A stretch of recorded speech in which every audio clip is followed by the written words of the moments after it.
நம்மைச் சுற்றி சூழல் விழிப்புணர்வு செய்திகள்.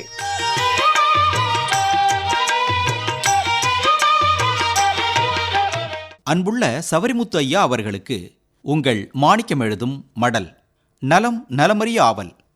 காலையில் எழுந்தவுடன் அந்த காலத்தில் நீராகாரம் சாப்பிட்டது உண்டு. நீராகாரம்னா நாள் மீதியான சாதம், அரிசி சாதம், அதில் தண்ணி ஊற்றி வச்சிருந்து காலையில் அந்த தண்ணியை மட்டும் நீர்த்து எடுத்து அதில் 2 உப்புக்கல் போட்டு குடிக்கிறது தான் நீராகாரம்.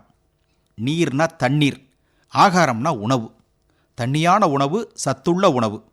நீராகாரம் குடிச்சிட்டு நிலத்தை 2 சுற்று, வயலை 2 சுற்று பார்த்துட்டு 10-11 மணிக்கு வந்து காலை உணவு சாப்பிட்ட மக்கள் நம் முன்னோர். இன்றைக்கி அப்படியா? காலையில் எழுந்ததும் பெட் காஃபி, பல்ல துலக்காமலே சாப்பிட்ற மக்கள் நிறைய பேரை நாம் பார்க்குறோம். இதெல்லாம் சரியா தவறான்னு நாம் விவாதிக்க வரல.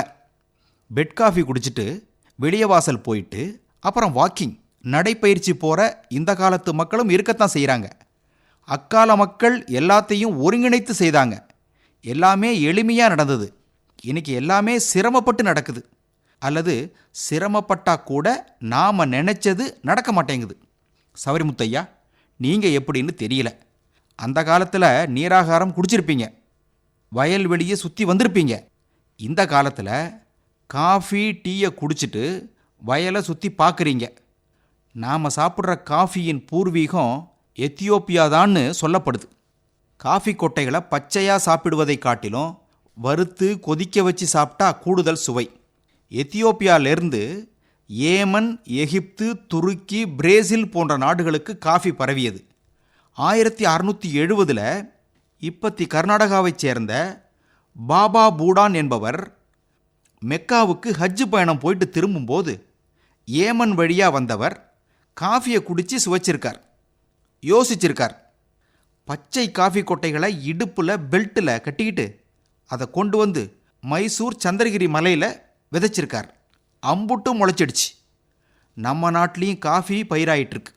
காஃபியில் ரொபஸ்டா, அரபிக்கான்னு 2 வகைகள் இருக்குது.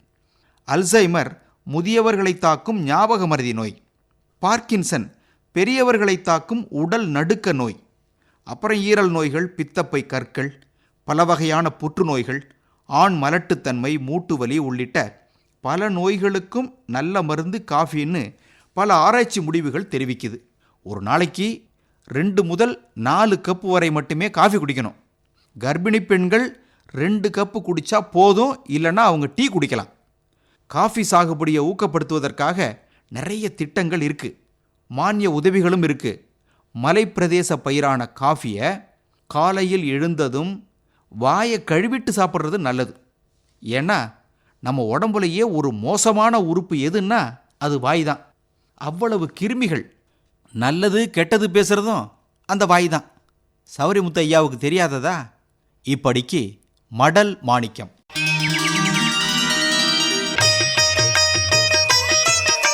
நம்மைச் சுற்றி சூழல் விழிப்புணர்வு செய்திகள் கேட்டீர்கள்.